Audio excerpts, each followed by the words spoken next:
Welcome back. Well, we are joined now at the desk by Shorebird's GM Chris Bitters. Chris, I appreciate you stopping by and talking a little baseball with us today.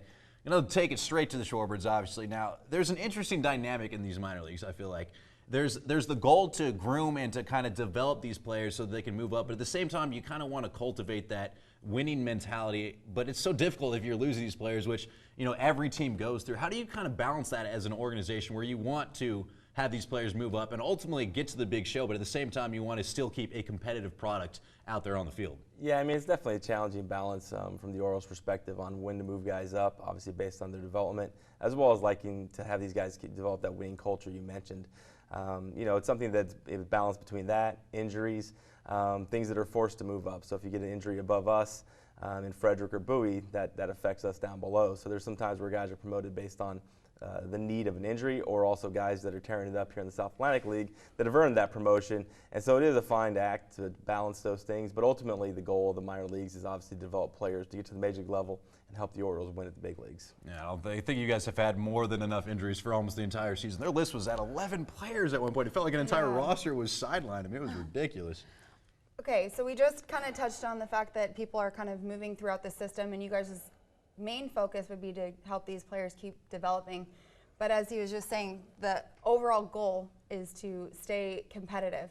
But how do you think your guys' team has done so far this season with all of the changes, with all of the injuries and everything that has kind of been thrown at you guys? Yeah, really we started off the season really well. We were pitching, we were hitting, great bullpen work, defense was there.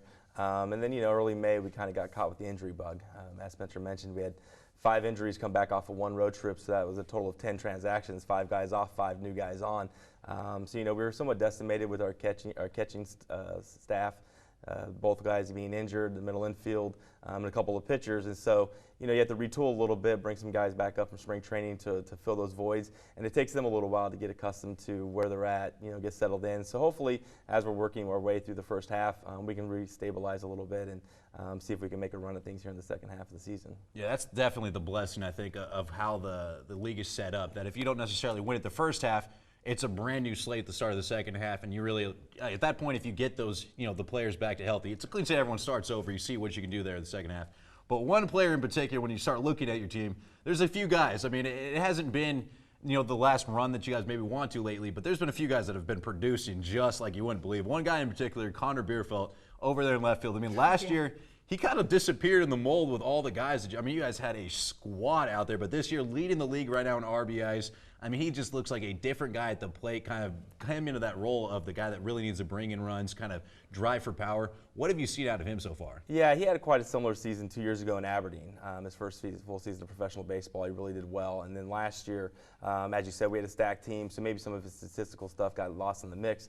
And this year, being a returning guy to Delmarva, he's been clutch. He's been Mr. Clutch, as you said, leads the league in RBIs, and I think he's like 3rd or 4th in all of minor league baseball in RBIs. Had a huge May, and they got a lot of clutch hitting, driving runs in for us, and that was what kept us playing as well as we have, even with all the injuries and the changes that have happened over the last 3 or 4 weeks.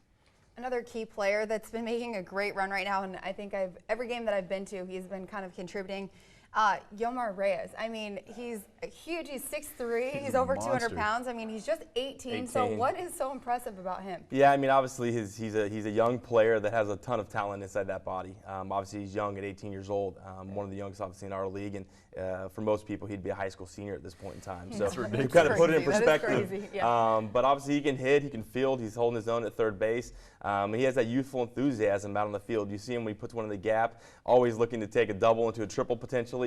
And you see him on the field diving around, trying to make plays and make things happen. And so it's been a lot of fun to watch him not only be able to perform and excel, but also that youthful enthusiasm he has out there and just kind of playing as if his hair's on fire a little bit and just getting after it. But he's had a great start to his professional career, first time playing under lights, first time playing in cold weather when it's 40 degrees outside probably in his career. So he's really developed well, and I would think he's going to continue to make great progress throughout the rest of the year.